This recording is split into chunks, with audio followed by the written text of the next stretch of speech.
Hi students. Hi everyone. Are you guys able to see my screen? Yes, sir. Yes, sir. Hello. Yes, sir. We can see your screen. Okay. Thank you. So yesterday we discussed we saw the program how the access specifier works, how when you compile the program and run the program, where the program starts with the main method, how you can assign variables to values to the variables. Like in this example, we saw the student class has ID, name, and branch.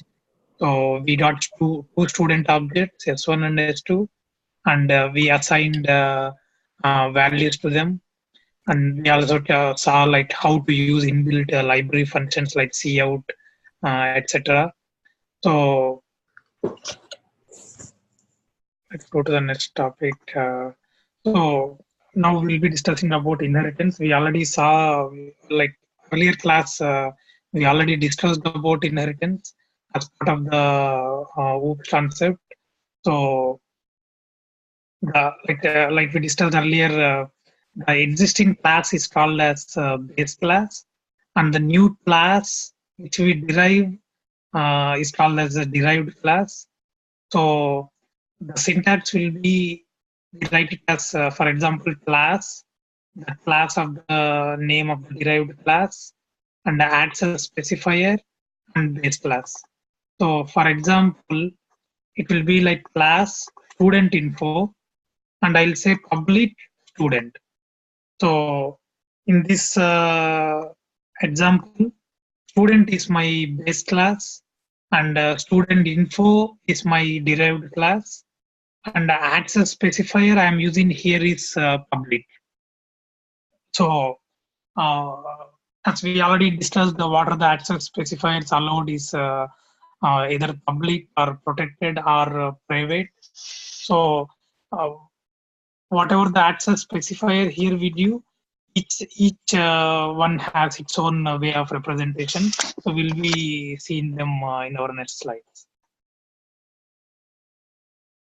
So what are the we already discussed about what is inheritance in our yesterday's class. So whatever the properties and functions available to the base class can be accessed by the derived class. So derived class gets all the properties from the base class. So there are different types of inheritance. So we have single inheritance, we have multiple inheritance, hybrid inheritance, multi-level inheritance, and hierarchical inheritance. I think for you, in as per your syllabus, I think maybe single inheritance and multiple inheritance may be covered as part of your syllabus. But there are different ways of inheritance. Uh, so let's see an example for inheritance. So already like we discussed, the syntax will be class, uh, derived class name, and visible to view mode will be either public or private or protected, and base class name, and then you do your logic here. Whatever is the body of your derived class, you will be writing it here. So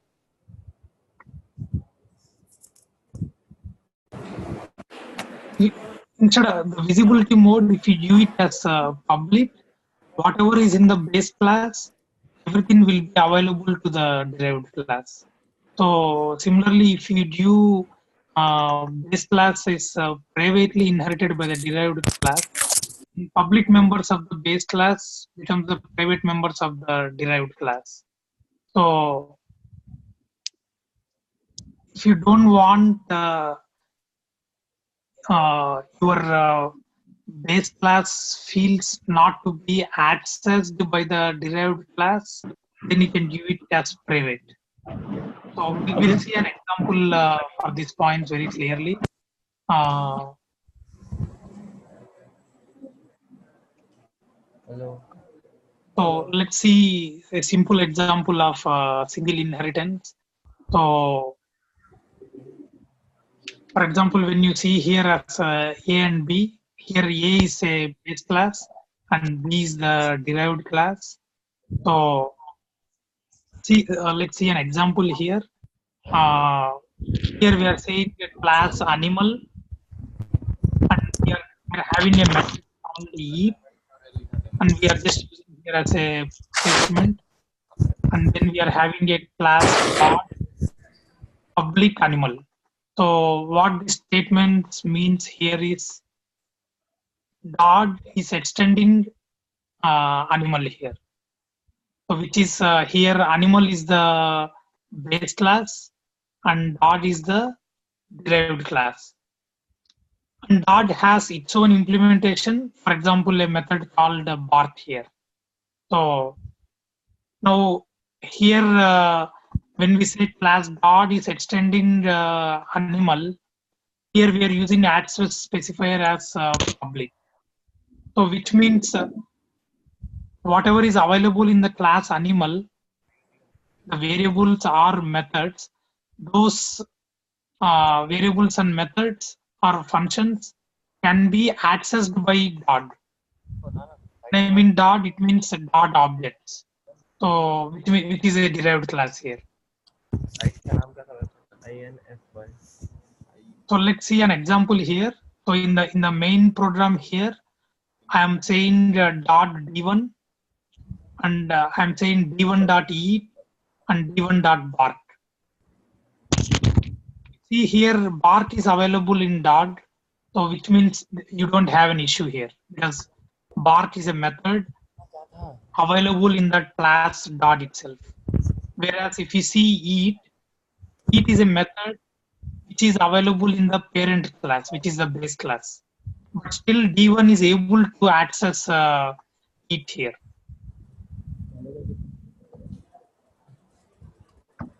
So let's see a simple example in our compiler. And then we can go to the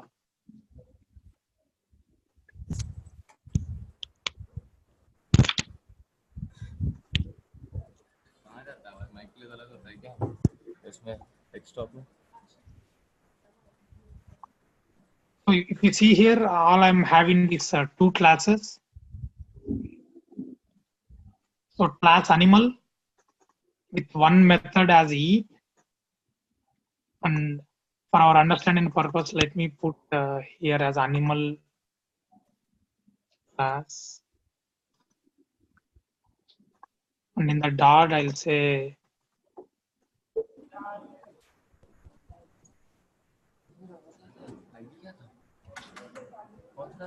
if you see in the main method here, I'm instantiating dot d1. So and on the d1, I'm doing d1 dot eat and I'm doing d1 dot bark. So if you see line number 20, d1 dot eat, in the class d1 is an object of class b dot. But in the class dot, you don't have a method called eat here. But still, we are able to write here d1 dot eat. The reason is dot is extending animal here. So as the access specifier is public here, whatever is the functions and variables are available in the animal, those things will be available to the base class also, the derived class also. Let me run this program.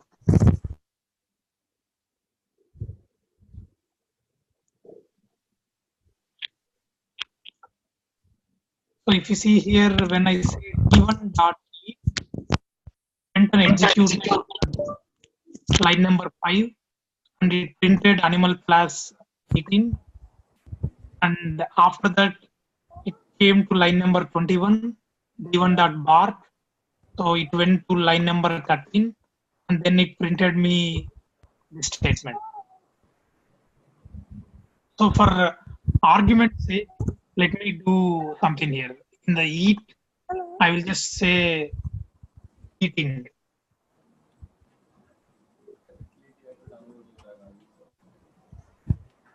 now I'll try to execute this program. Here it says there is no member named it here, because in the line number 21, line number 20, if you see here, it's not able to find this method eat. So what the program will do is, as this is an object D1, it will go to dot, it will go and search for eat method, and it will not be able to find here within the dot. If it is not able to find here, it will go and find in the animal, and it will see if eat is available here. As it is not even available here, it will say this, it will give an error for us. So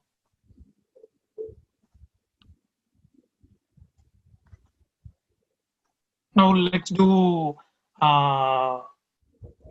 this again. Right. Now instead of giving the public access specifier here, let me give private.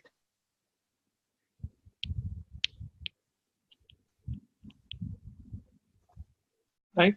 I will run the same program as it is.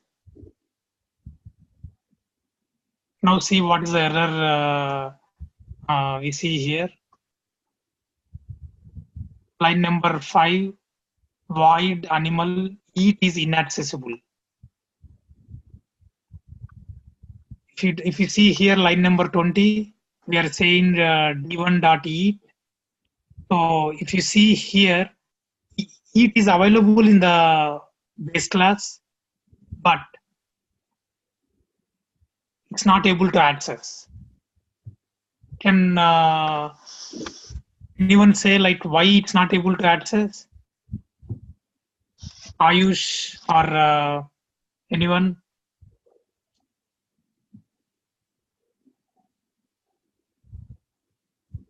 Ayush, Sagar.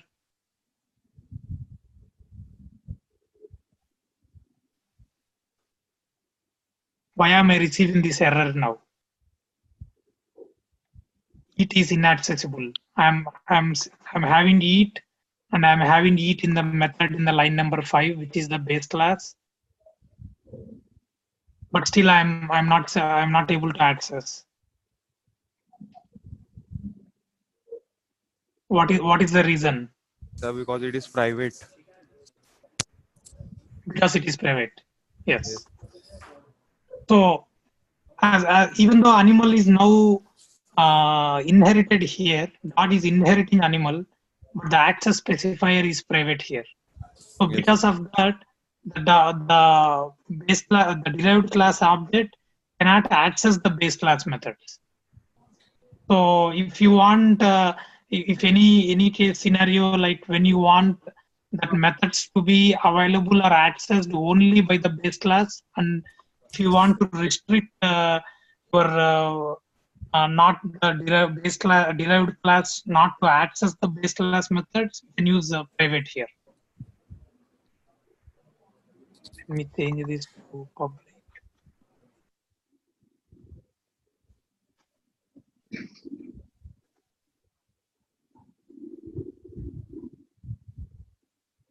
And also when you are writing the methods here, so for example, when I say dot d1, object d1 dot, if I say here, it will show me what are all the available functions available here. So showing me all the functions here, like within the d1, it has bark, and I think I didn't save this. Let me run one more time.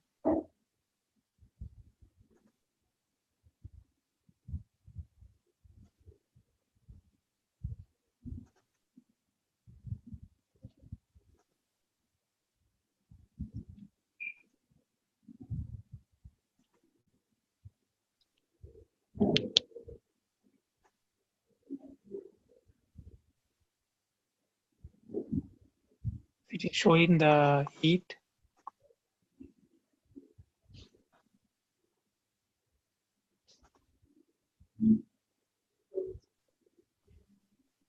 So here, all I'm just trying to show is the difference between the access specifier here. But the main thing we need to understand is the base class concept and derived class concept here. So the object of the derived class can access the base class methods also. So here if you see each method, so if you don't want any functionality what the base class provided, you can even rewrite it. Otherwise, you can reuse the same method to the object, the derived class. So that way it shows the code reusability here. So we always have the flexibility. Like if you want to implement a different functionality, you can always override this method and write it down in the base class, derived class itself. We will see a few more examples. Now we saw the single level inheritance. And we already covered the visibility modes with public, private, and protected.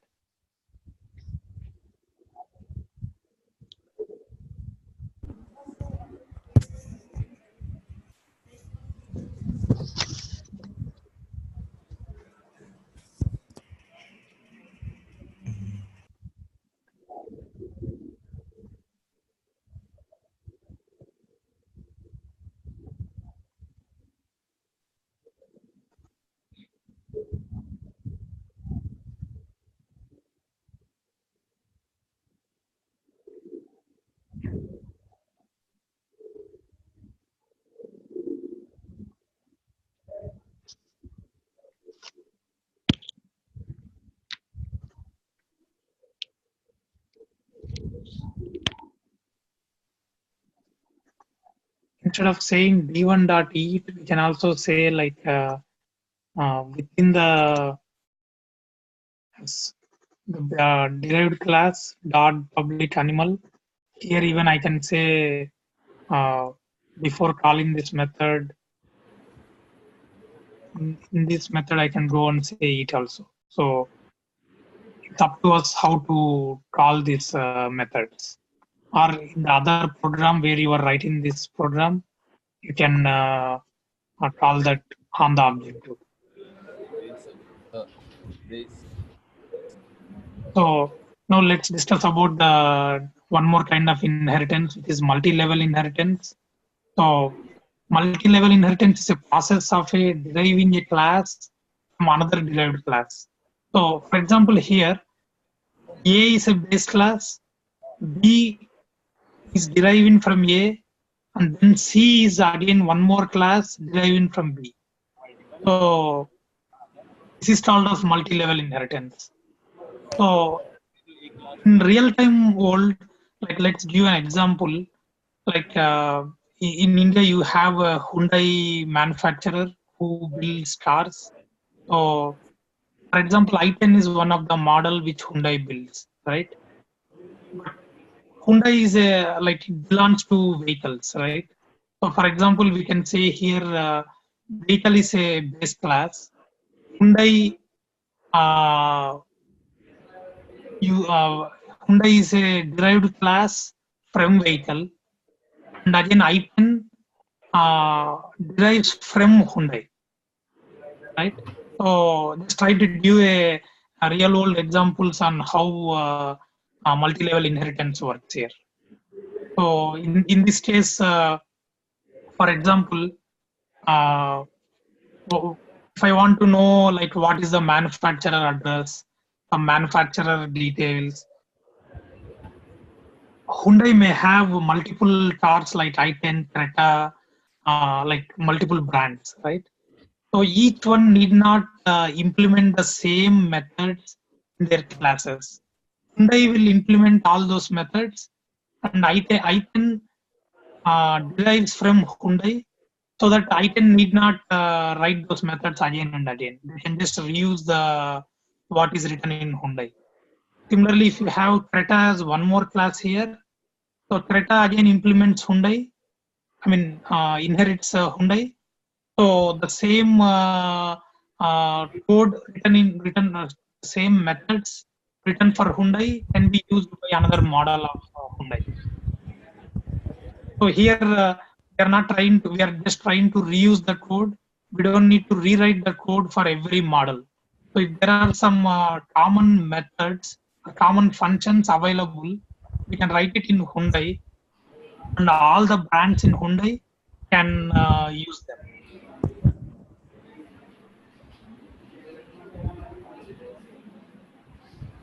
So let's see an example for multi-level inheritance.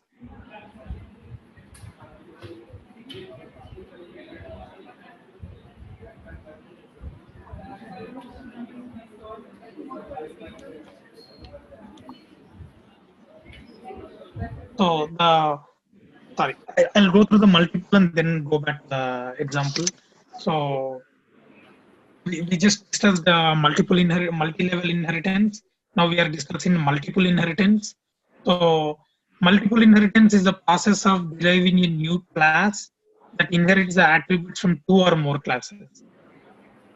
If you see the previous example, class C is deriving from class B. So it's still only one class, right? But if you see here, the derived class, it's deriving from multiple classes. It is like B1, B2, B3, or Bn. A number of classes, right? So this is called as multiple inheritance. So if you see the syntax class B, the access specifier are visibility B1 and visibility B2. So let's see simple example for this.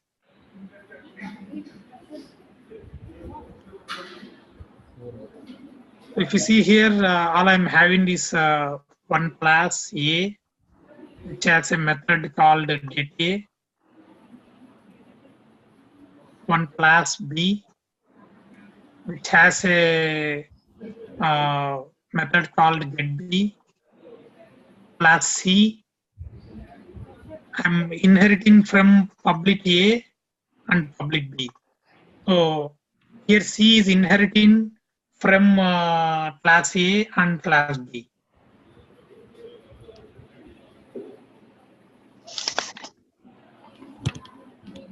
So this is multiple inheritance. So if you see here, class C is inheriting from A and B, right? And here I'm having a method called display, and I'm just printing the value of A and value of B, and I'm also adding A plus B here. That is my display method. So total I'm having three classes: class A, class B, and class C is inheriting from A and B.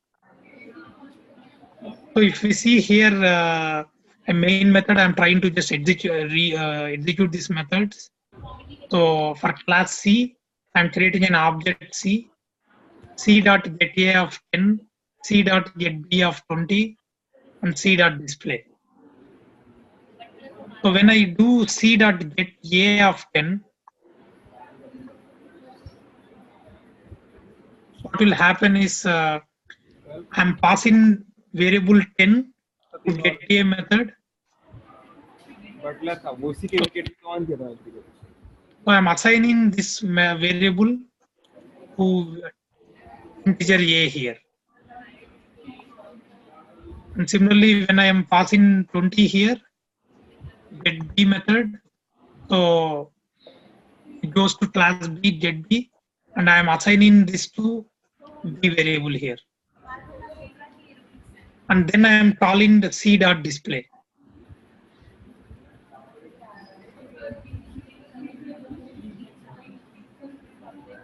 So when it is going to C dot display method here, if you see, we are doing A plus B. But how does class C knows what is the values of A and B here? The reason is in the C dot get A, we assigned 10 value to A, and we assigned 20 to value B. But class C is extending A and B.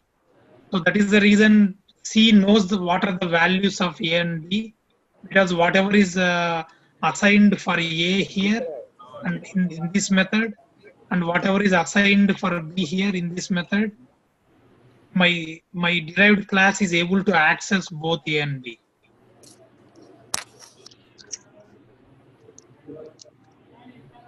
Let me run this program.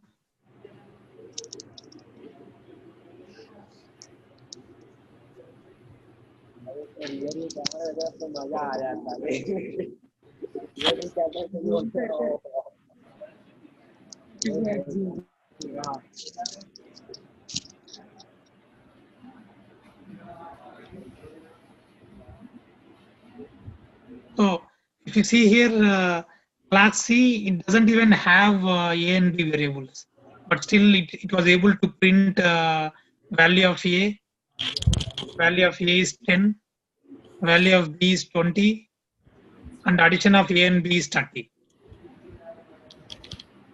All we defined here is object C here.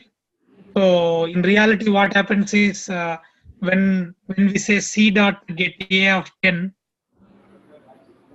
it's calling this method, but A value A is assigned to 10. So all so in reality, C derived class C is able to see what is the value assigned for A in the parent class. Similarly, it's able to see what is the value assigned in parent B class. And then in the when we say C.display, all it is calling is this method, but it's able to do operations of A plus B. Even though A is value from parent 1, B is value from parent 2, it's able to see both A plus B.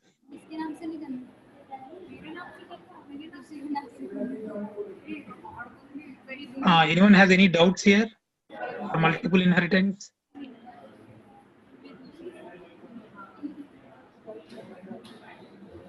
Okay.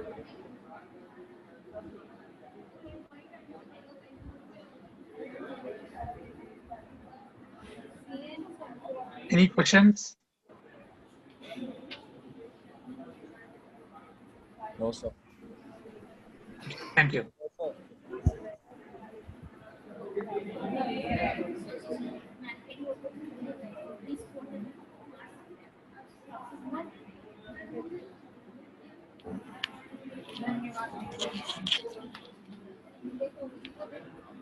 So if you want to understand like where each statement went, I can just put it in each one here.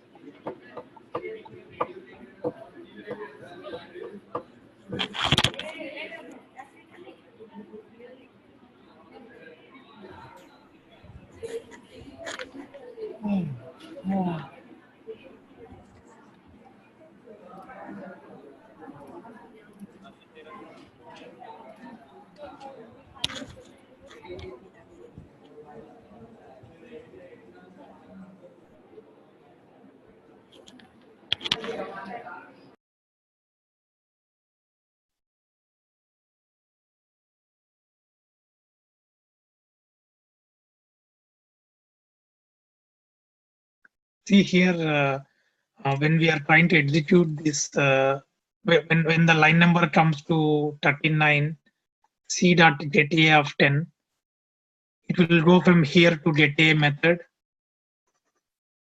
and for the value A is passed here.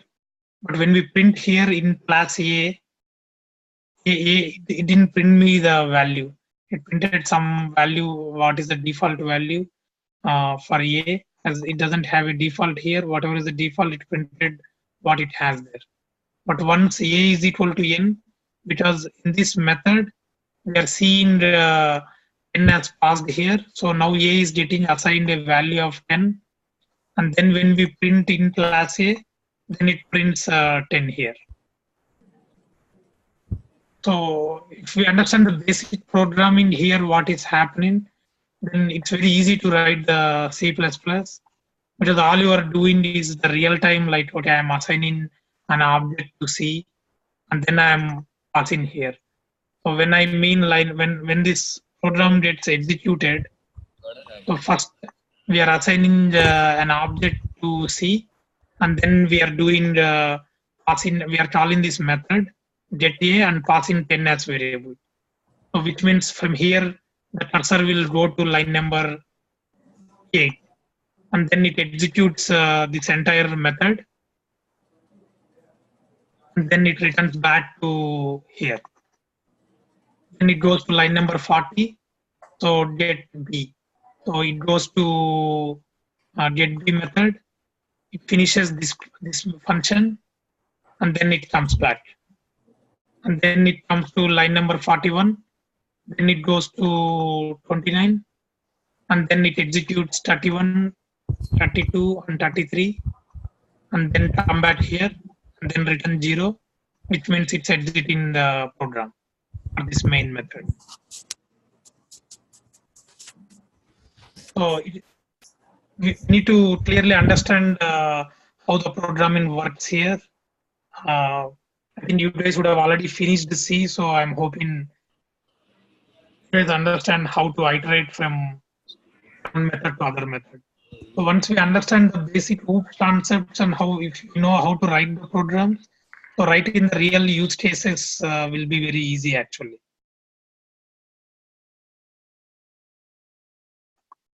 Let me go back to the. So the other one more inheritance is hierarchical inheritance. Hierarchical inheritance is defined as a process of deriving more than one class from a base class. So if we use same base class to multiple classes, for example, here class B is extending from A, class C is extending from A, and class D is extending from A. So then this will be hierarchical inheritance. So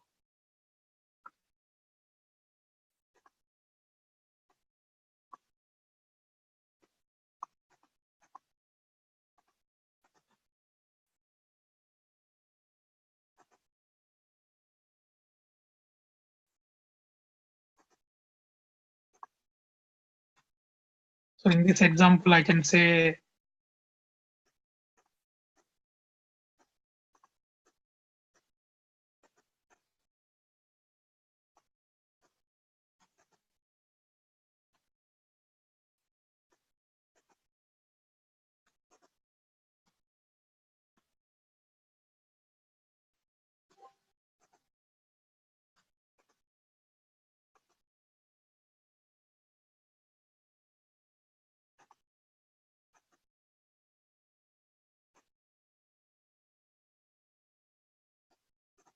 I'm not familiar with the Hyundai models. I think it is Creta.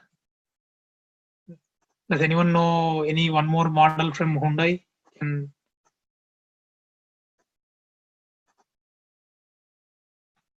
Sentra is one of the model.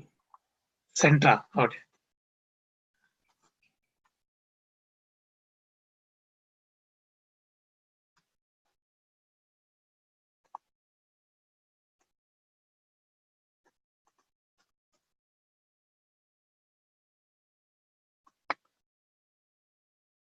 So here, Hyundai,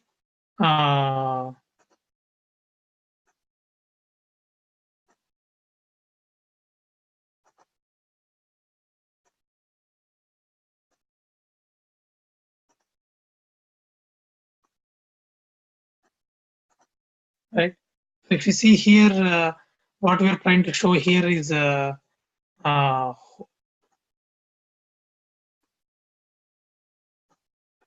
vehicle is one base class,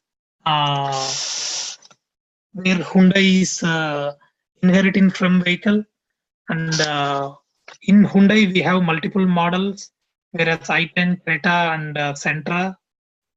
So here, whatever is available for Hyundai, those all properties will be available for all the derived classes. So This is a simple example for hierarchical inheritance. Here I am trying to show both multi-level inheritance and hierarchical inheritance here. So this is the one of the common inheritance which we'll be using in our program in here, because the code will be reusable.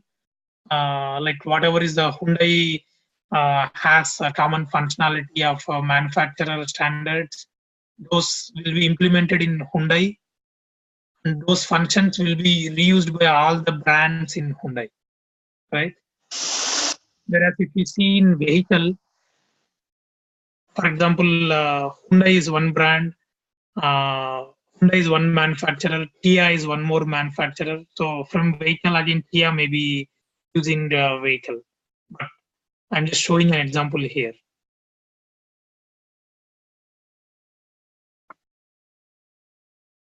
Any questions here? Like any questions on like why, what kind of methods in class Hyundai will be using?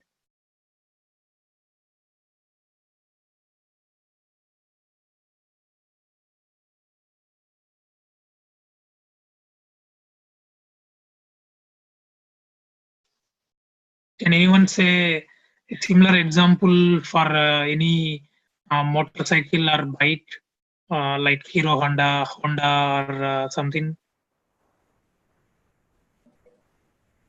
for inheritance?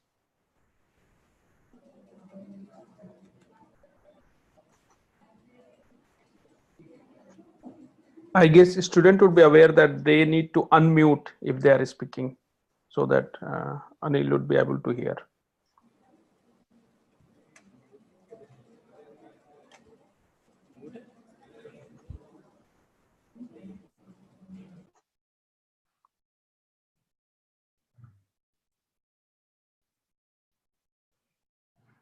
Why?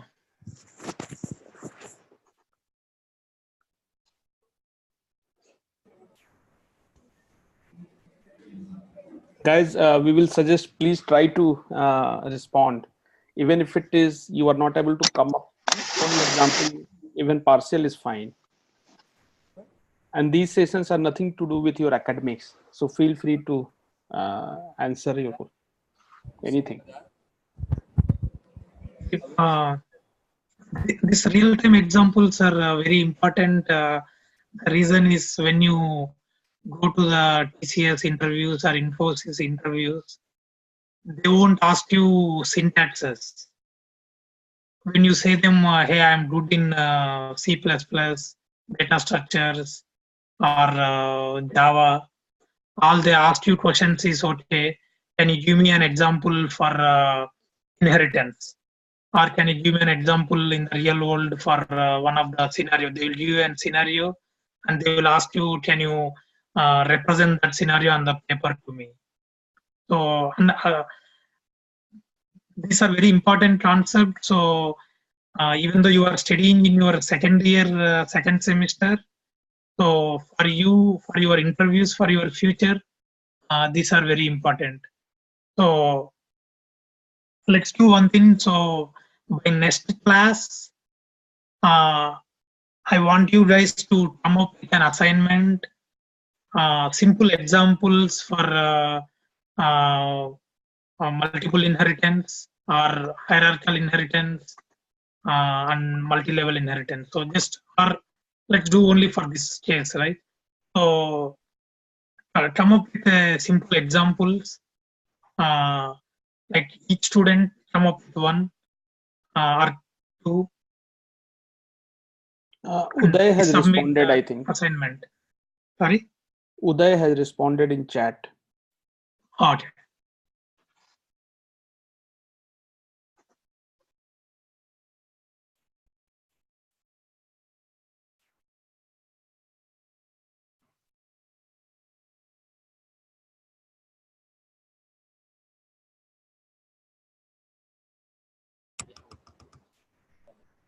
Yep, you are correct, Uday.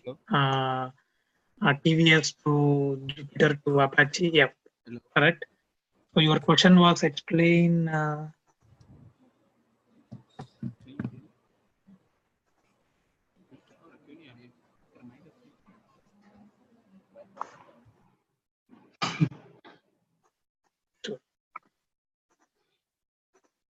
if you see hierarchical inheritance here, what is an hierarchical inheritance is whatever is the member variables and properties available. So if you see here, whatever is in class A, that can be accessed to class B, and similarly whatever is in class B, that can be accessed to class C, right? So this is multi-level inheritance. But if you see the first one, class A, whatever is in class A, that is available to class B, right? So, but other than B, if one more family member, like one more member is want to reuse what is available in class A, that is what is hierarchical inheritance here. So whatever is in class A, that can be accessed by B, C, and D. These two are not relational here. B and C are not relation. C and D are not in relation. But B is extending from class A. C is again extending from class A, and D is extending from class A. So that's why if you see an example here, all I-10, Creta, and Sentra belongs to Hyundai, right?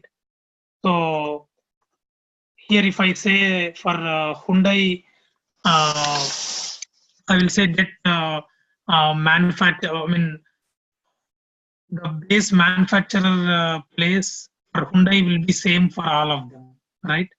You don't need to re-implement the same methods for child classes. So whatever is the properties available for Hyundai, it will be shared by all the three childs here, the derived classes. So that's what is hierarchical inheritance.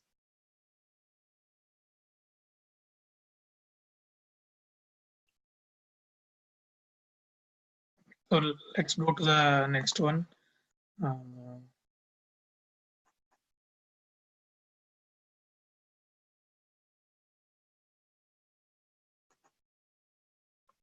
So polymorphism. So one other concept of OOPS is polymorphism.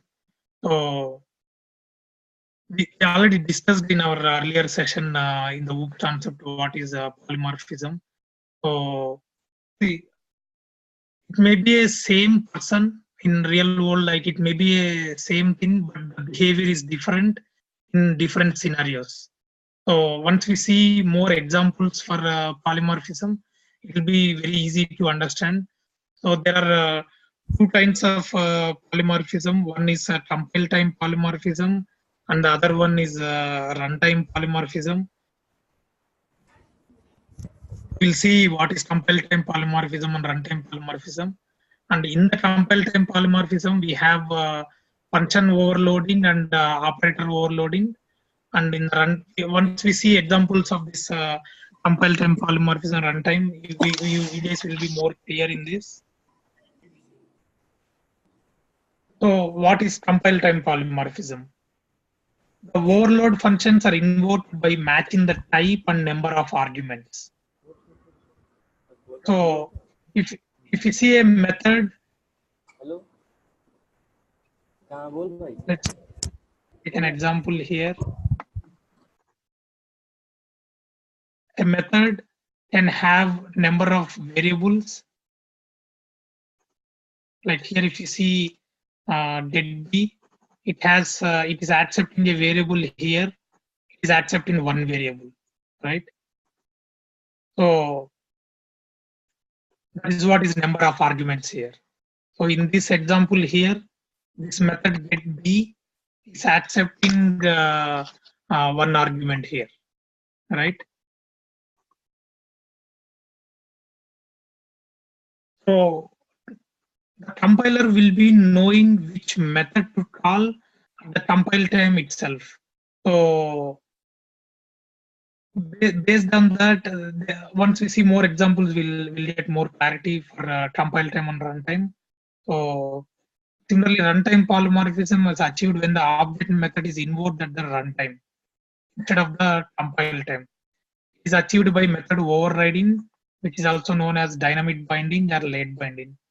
So here the two keywords here we need to remember is static binding or early binding, and dynamic binding or late binding.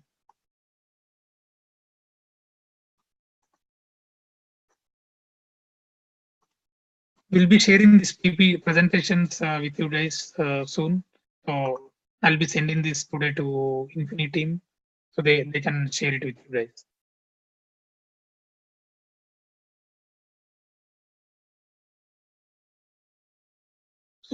So based on the arguments in the compile time polymorphism, it knows which method to call. So that is called as static binding. Whereas when you are calling with the object and the same method name, it will not know which method to call. So at the runtime, it will decide which method to call. That is called as dynamic binding or late binding. So let's see an example. Before going here, we'll see a simple example for polymorphism. So let's see here. So simple example here. So class A, it has a method called display. Class B is extending class A, and then this also has same display method here. So now how when we will be having an object B, and if we are calling display method, how does it knows which method to call? Because A also has same method name and B also has same method name here, right? So how to resolve which method to get executed? When we call a display method, the compiler needs to know, are we calling this method or are we calling this method?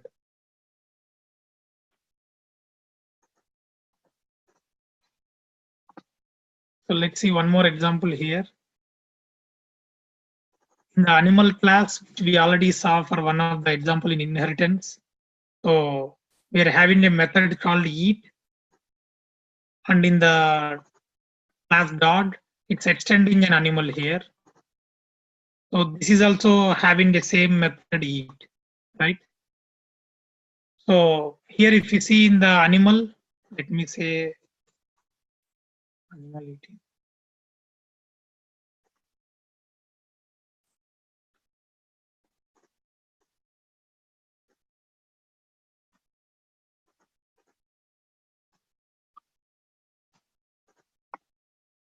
So here I'm trying to execute this method.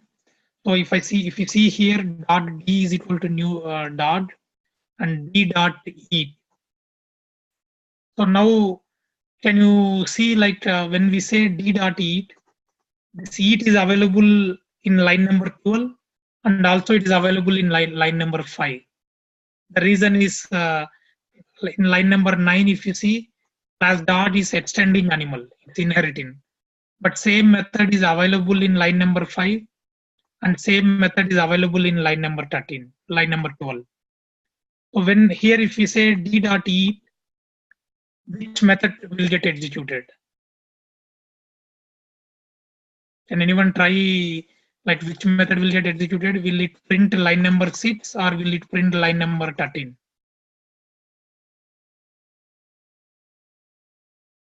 You can just guess based on this line number 18. When you say d dot eat, one of the methods should get executed, right? Either in superclass, this method should get executed, or in the derived class, this method should get executed. So Line number 12 should get executed because the object you have made is dog D. but dot also has access to line number 5, right? Line number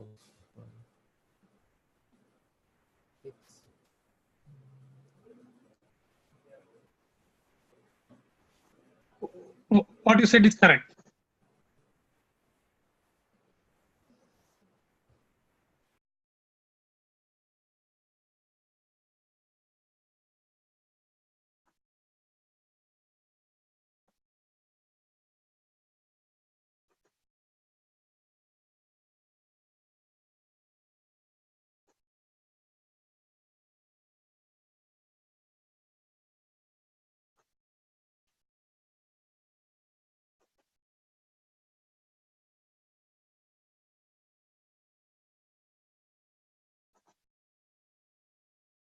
only line number 13 dot printed.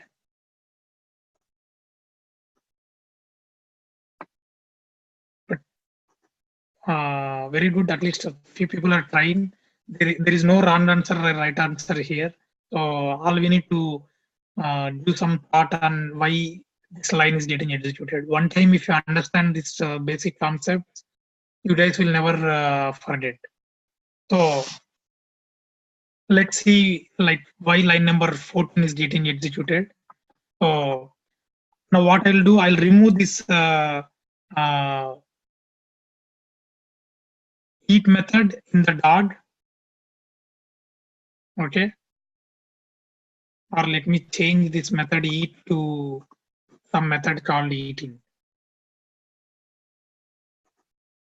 And now I'll execute the same method again.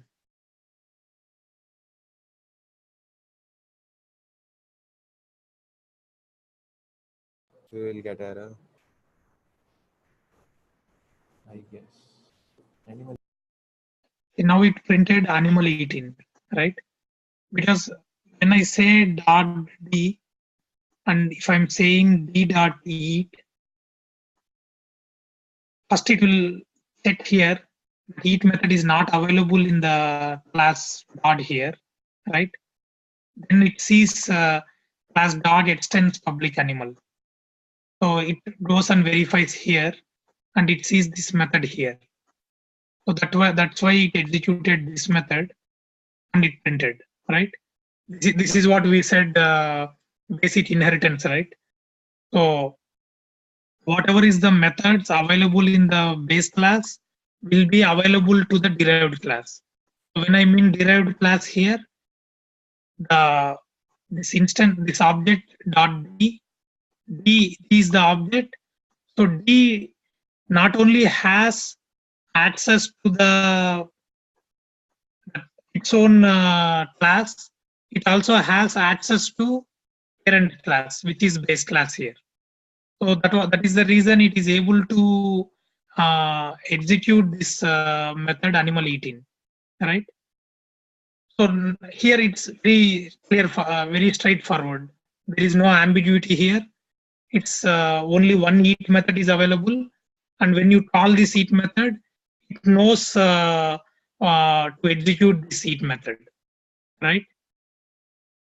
But when you have same method in parent class and child class, then it doesn't know which method to execute. So in the compile time, the C++ doesn't know which method to execute. But in the runtime, it will decide which method to execute. So that is called as runtime polymorphism. Here, there are two methods. Method name is same, but the business logic is different. Right now, we don't have a real business logic here, but we are just trying to show some printout statement here. So, which means here this base class has its own implementation of eat, and the subclass, it has its own implementation of eat. So, but when we are calling d.eat, the same method is available in both the classes, line number 12 and line number 5. So the compiler will not know which method to call.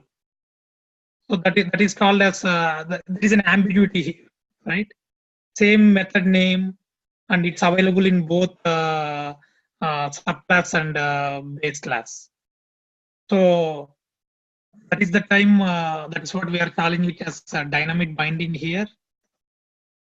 So runtime polymorphism is achieved when the runtime polymorphism is achieved when the object method is invoked at the runtime instead of compile time. When the object method is invoked at the runtime. So when in the runtime, when this line number gets executed, that is the time it will decide which method to call. So like few students already suggest thought like this method will execute. The reason is here, like you said, if you see line number 18, we are saying dot d is equal to dot. So here we are pointing to dot here, which is this one, right? The object D is pointing to dot here.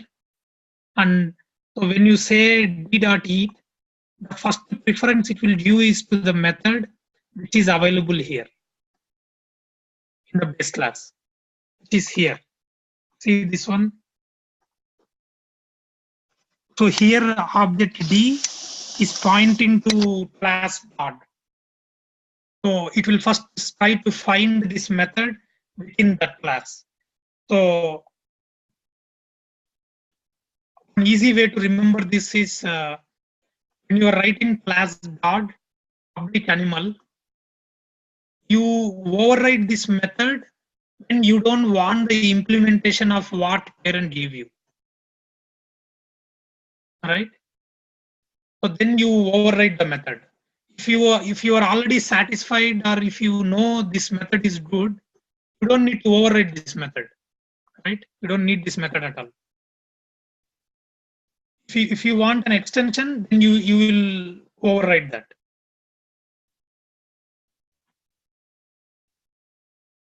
So whenever the base class gives you some properties, if you want to use them as it is, then you don't need to write it again.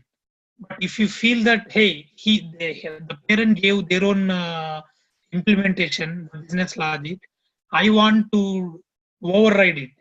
I want my own style, or I want my own way of business logic. Then you override that method. So in that case, what happens when you say d.eat, you will execute this method instead of this method, right? So this is called as a runtime polymorphism.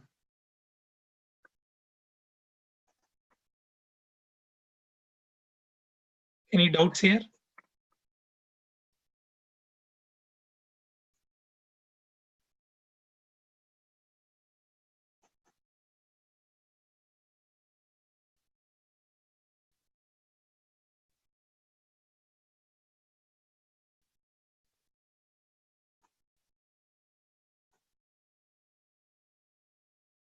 Yeah, even though this is public, the same method is overridden here. So that is the reason, based on this, it knows it needs to call this method. Right? So let me go to the next one.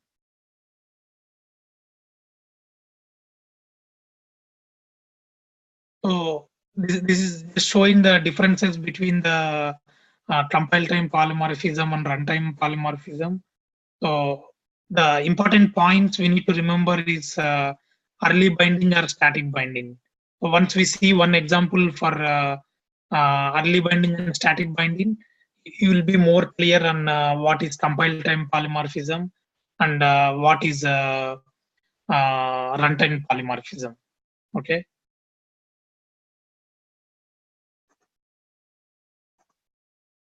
So let's see one more example for runtime polymorphism here. So I'm having a vehicle where the default color I'm giving is black. I have one more subclass, a school bus, which extends vehicle. So here I am saying the string color is equal to yellow. So for school bus, I'm defining my color as yellow, and I am trying to execute this method. Okay, let's take this example.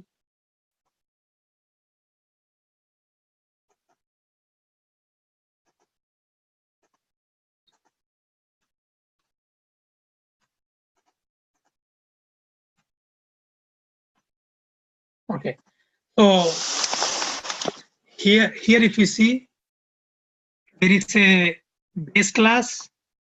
The default color, I want the color to be black. I have a subclass, derived class school bus, extending vehicle. But I want my own color here. So I made it as gray, or let me put it as yellow. So in the main method, I'm now trying to reuse that classes and execute this program. So here, if you see, I'm saying vehicle.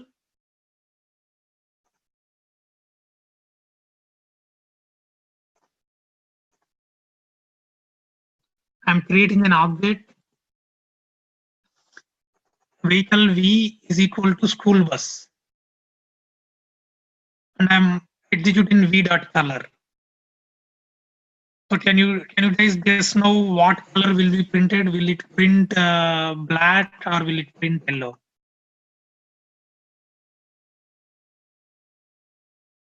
Simply here at the line number 14.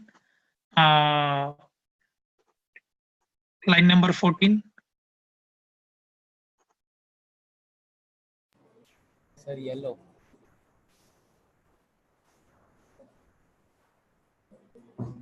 Sir, yellow color was printed.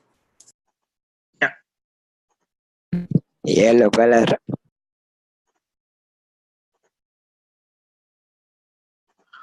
Yeah, I don't know. I'm seeing some connection issue here, but yeah, you guys are right. It will print yellow color. So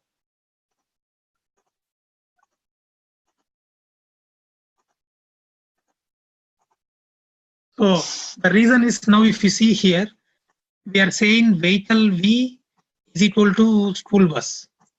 So now V is pointing to the school bus here, right? So in the earlier example which we saw here, the subclass is pointing to its own subclass here.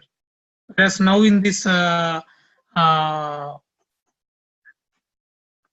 in the runtime, it's now pointing to school bus here.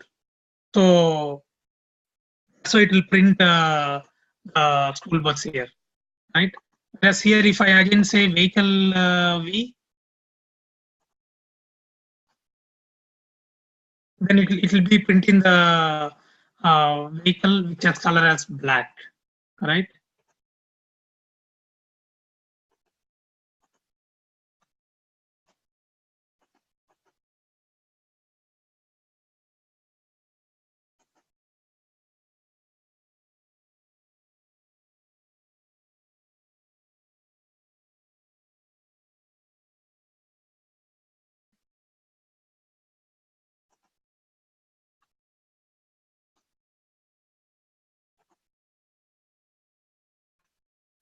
If I'm saying vehicle D is equal to vehicle, and if I'm trying to print D dot color, it prints black because now my object D is pointing to vehicle, right? But instead of that, if I say school bus, now my base class is pointing to derived class, which is my subclass, right? Guys, I'm having a problem with my charger. Give me 1 minute. I'll just bring the charger.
Guys, wanted to ask one thing. For tomorrow data structure session, you guys are only attending a different set of students?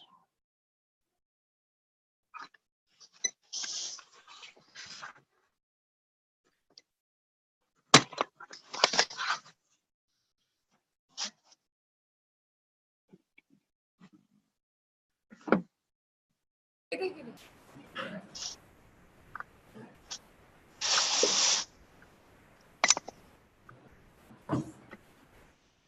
South Indian movie रखा है भाई भाई भारत आने नेडू जैला वापस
I'm seeing some problem with my browser here.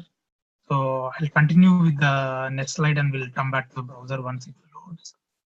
So in polymorphism, we have one more concept called overloading.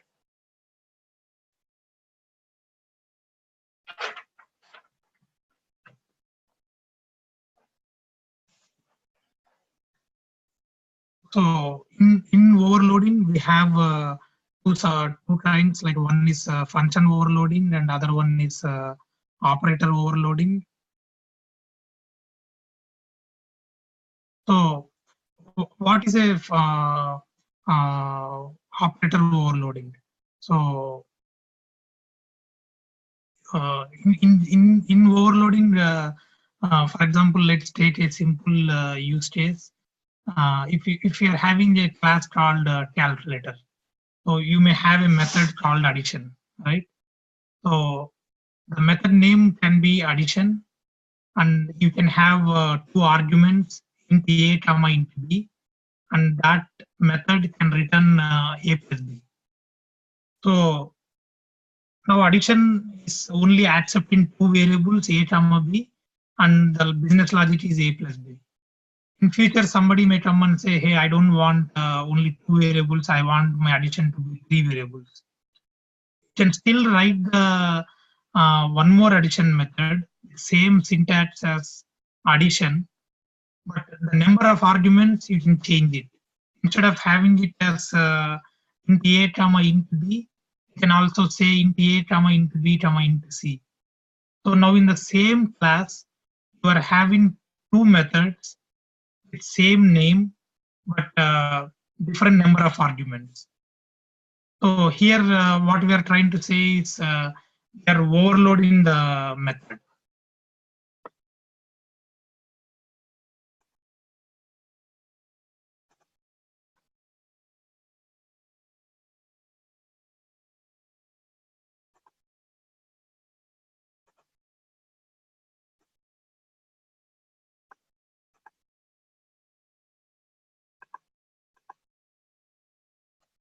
Browser came back.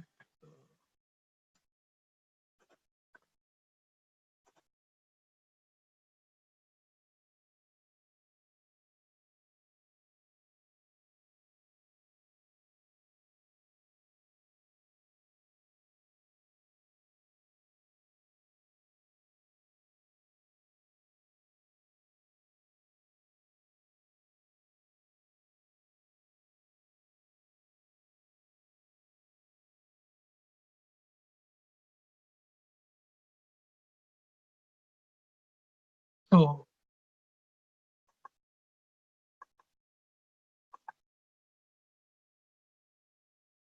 hello.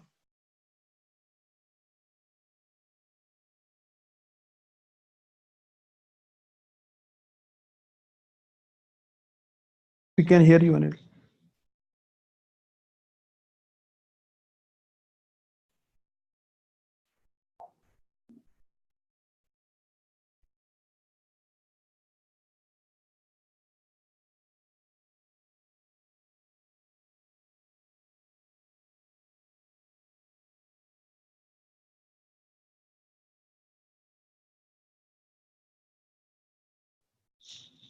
Yeah, you are not audible, Anil.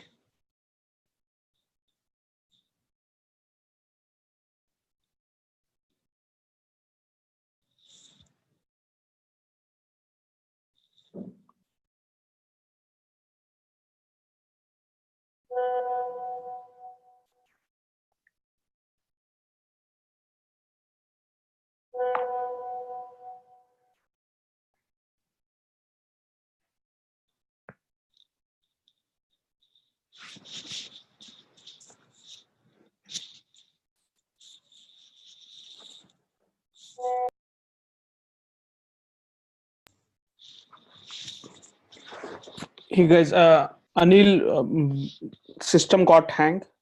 So can you guys hear me? Anybody can respond? Yes, sir. Okay. So what he will do that, I think the overloading section, he sent me WhatsApp message. He will continue from next session, this overloading one. The system, he needs to restart. If you guys have any questions, please reach out to Anjana. Anjana can connect you to Anil. And I think next session is on Friday, right? I guess it is on Friday.